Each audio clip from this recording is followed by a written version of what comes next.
Hello again, this is Jeremy Rich, and tonight in this video we're going to be covering the Second Amendment. It's going to be the same plan as last time, so what I'm going to do is I'm going to read the amendment, and then after I read the amendment I'm going to say what's in that amendment, and then from there I'm going to read some Founding Father quotes on it. So let's get started. A well-regulated militia being necessary to the security of a free state, the right of the people to keep and bear arms shall not be infringed. Okay, in this right we have three things that are mentioned. First, freedom to maintain a civilian militia. Second, right to keep and bear arms. And third is safety from the government being able to infringe on the first two. Let's go into the quotes. I ask you, sir, what is the militia? It is the whole body of the people, except for a few public officials. To disarm the people is the best and most effectual way to enslave them. George Mason. Quite simply put, the militia is the people. It's you, me, it's everybody that's capable of bearing arms. If they want to take over, anybody wants to take over, foreign or domestic, then they need to disarm the people. That was one of the safeguards our Founding Fathers put in place. Next, another source of power in government is a military force, but this, to be efficient, must be superior to any force that exists among the people, or which they can command, for otherwise this force would be annihilated on the first exercise of acts of oppression. Before a standing army can rule, the people must be disarmed, as they are in almost every kingdom in Europe.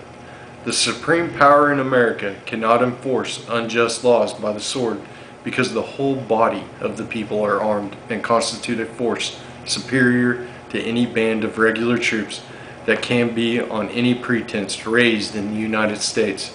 A military force at the command of Congress can execute no laws but such as the people perceive to be just and constitutional, for they will possess the power, and jealousy will instantly inspire the inclination to resist the execution of a law which appears to them unjust and oppressive.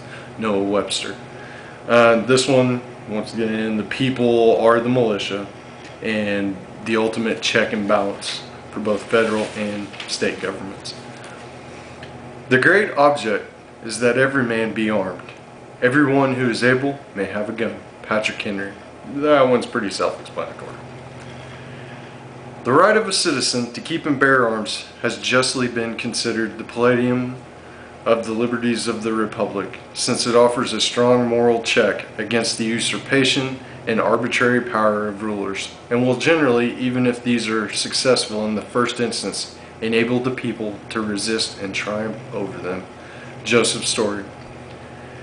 It's basically saying to maintain the Republic, we must act as its protectors, and we must be appropriately armed to do so. Guard with jealousy, attention, the public liberty. Suspect everyone who approaches that jewel. Unfortunately, nothing will preserve it but downright force. Whenever you give up that force, you are inevitably ruined.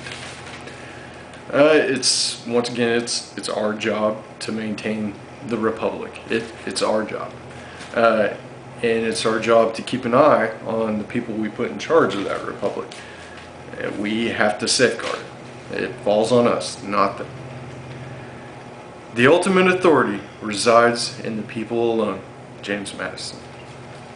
Now, eventually, I'm going to make a separate video series, and I will go into more depth about the Second Amendment. But since this is just about the Bill of Rights in this series, I'm going to go ahead and stop it there. So thanks for watching, and good night.